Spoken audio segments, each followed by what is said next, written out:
수도권 브리핑입니다.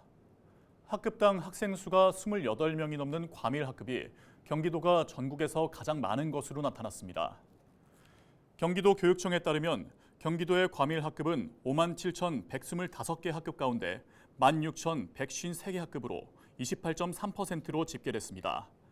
이 가운데 중학교가 65.7%로 가장 높고 고등학교는 31.5%로 중학교의 절반 수준이며 초등학교는 11%로 나타났습니다. 이 같은 과밀 학급을 막기 위해 국회에서 과밀학급 방지법이 추진되고 있습니다.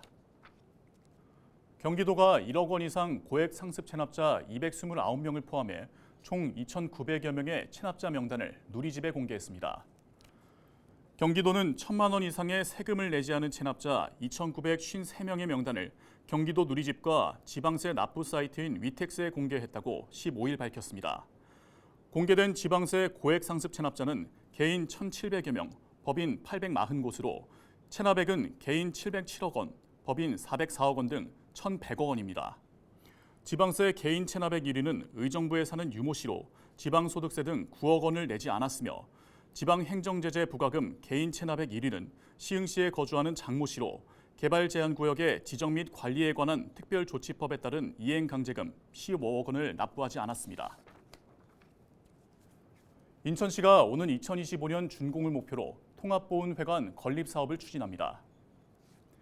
현재 보훈회관은 준공된 지 34년이 지나면서 노후화로 인한 유지보수 비용이 증가하고 있습니다. 또한 공간이 협소해 13개 보훈단체 중 3개 단체를 제외한 10개 단체가 지역 내 공공임대 건물에 흩어져 있는 상황입니다. 이에 따라 시는 지난 5월 통합보훈회관 건립 타당성 및 기본계획 수립 용역을 완료하고 재정투자심사와 공유재산 심의 등 행정 절차를 이행해 왔습니다. 인천 통합보훈회관은 남동구 간석동 67-19의 지하 1층, 지상 4층, 연면적 3,971.6제곱미터 규모로 보훈단체 사무실과 다목적실, 회의실, 건강증진실 등이 들어섭니다. 총 사업비는 263억 원 규모입니다. 시는 올해 행정 절차가 마무리되면 내년에 사업 예산 83억 원을 우선 투입해 부지 이관과 설계 공모, 실시 설계 용역을 완료하고 2025년 공사 준공을 목표로 사업을 추진할 계획입니다. 인천시가 국가보훈 대상자와 그 유족에 대한 실질적인 지원을 늘리기 위해 내년부터 사망 참전 유공자 배우자 수당을 신설해 지급합니다. 지급 대상은 인천에 주민등록을 두고 거주하는 65세 이상의 사망 참전 유공자의 배우자로 내년 1월부터 월 5만 원을 지급할 계획입니다. 신청 방법은 기존 보훈수당과 동일하게 주민등록상 주소지 읍면동의 행정복지센터에서 방문해 신청하면 됩니다.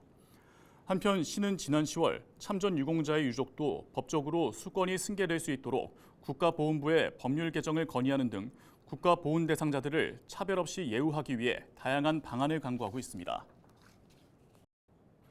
얼마 전까지 일회용품 규제로 인해 카페 안에서 커피를 마실 때는 일회용 컵 대신 다회용 컵을, 또 마트에서는 비닐봉지를 돈 주고 사야 했습니다. 그런데 최근 이 규제가 사라졌는데요. 환경부가 일회용품 규제를 일부 철회한 겁니다.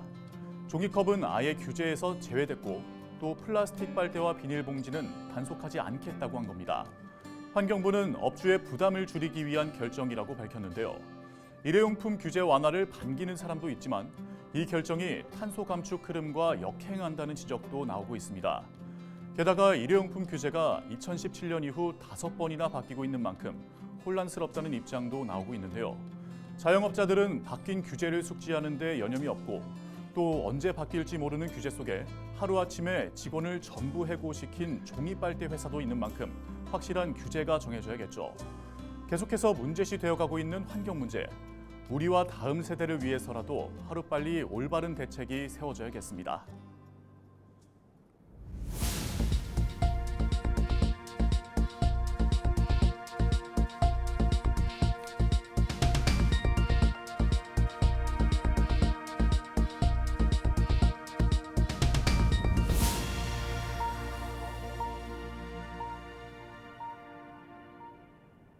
지금까지 수도권 브리핑이었습니다.